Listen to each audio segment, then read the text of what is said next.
আসসালামু আলাইকুম। আশা করি আমার প্রিয় ভিউয়ার্সরা আপনারা সবাই ভালো আছেন। আজ আপনাদের সঙ্গে শেয়ার করব বেঁচে যাওয়া দুপুরের ভাত দিয়ে মুচমুচে ভাতের পাকোড়া বা বড়ার রেসিপি। প্রায় সকল বাঙালি বাড়িতেই প্রত্যেক দিনই কম বেশি বাসি ভাত থেকেই যায়, সেটা রাতের ভাত হোক বা দুপুরের ভাত।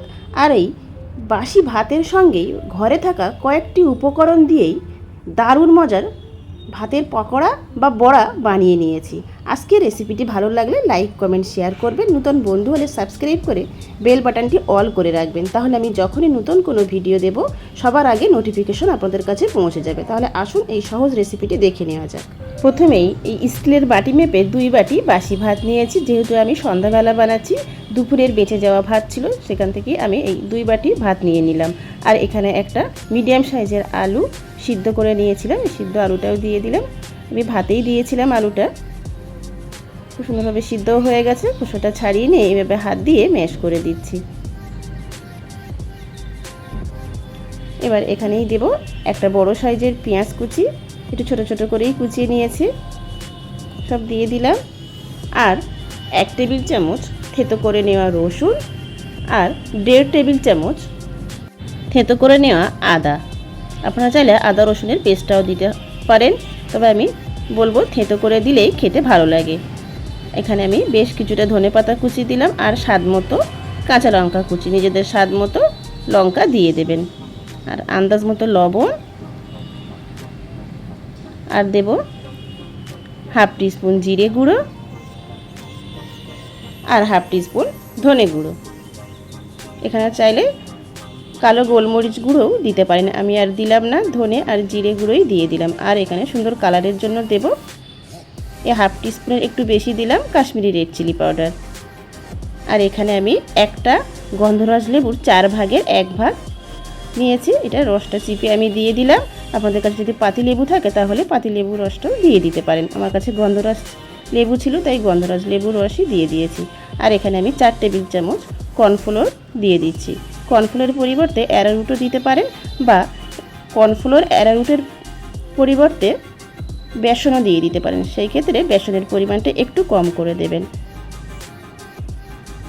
এবার উল্টে পাল্টে খুব ভালোভাবে মেখে নেব, তবে খুব বেশি মিহি করে বা ম্যাশ করে মেখে নেওয়ার প্রয়োজন নেই। সমস্ত উপকরণগুলো একটু হালকা হাতে এইভাবে একটু চেপে চেপে মেখে নিলেই হবে, খুব মিহি করে পেস্ট বানানোর প্রয়োজন নেই। এইভাবেই মেখে নেবেন।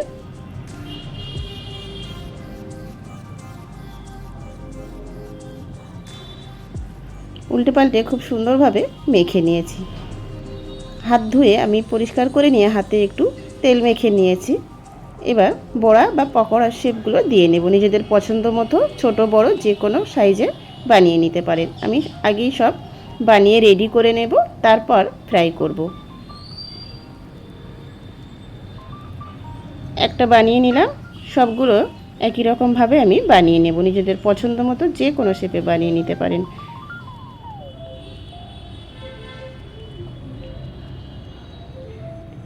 একে একে সবগুলো আমি বানিয়ে নিয়েছি। গ্যাসের চুলায় একটা কড়াই বসিয়ে দিয়েছি গরম হতে। গরম কড়াইতে আন্দাজ মতো বা বেশ কিছুটা সাদা তেল দিয়ে দিয়েছি। তেল গরম হয়ে এলে একে একে কয়েকটা পকোড়া বা বড়া দিয়ে দেব।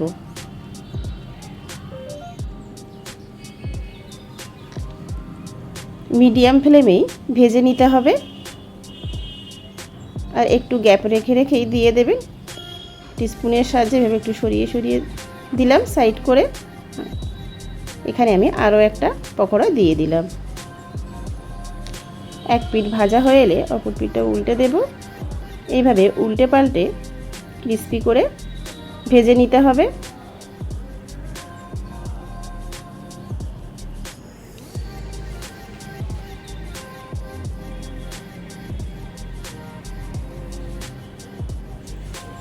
উল্টে পাল্টে সোনালি ক্রিস্পি করে ভেজে নিয়েছি।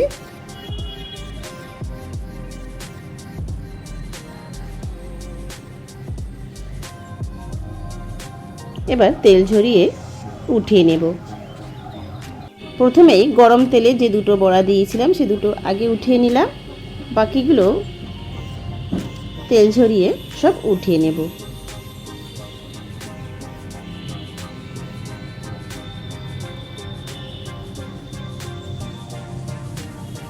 বাকি বড়া বা পকোড়াগুলো একই রকমভাবে ভেজে উঠিয়ে নেব।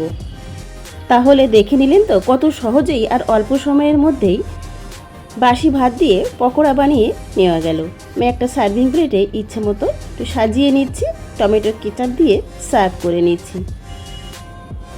সন্ধ্যাবেলা মুখরোচক কিছু খেতে ইচ্ছা করলেই বাজার থেকে কিছু না কিনে খুব সহজেই বাড়িতেই বানিয়ে ফেলুন। দেখুন বাইরেটা হয়েছে মুচমুচে আর ভিতরটা একদম সফট, খেতে দারুণ মজার হয়। আমার মতো করে অন্তত একদিন হলেও বাড়িতে অবশ্যই ট্রাই করে দেখবেন। বাচ্চা থেকে বড় সকলেই খেয়ে প্রশংসা করবে। আশা করছি একটু হলেও আজকের এই সহজ রেসিপিটি আপনাদের ভালো লেগেছে। ভালো লেগে থাকলে লাইক, কমেন্ট, শেয়ার করবেন। নতুন বন্ধু হলে সাবস্ক্রাইব করে বেল বাটনটি অল করে রাখবেন। তাহলে আমি যখনই নতুন কোনো ভিডিও দেব সবার আগে নোটিফিকেশন আপনাদের কাছে পৌঁছে যাবে। ভিডিওটি শেষ পর্যন্ত দেখার জন্য সবাইকে অসংখ্য ধন্যবাদ।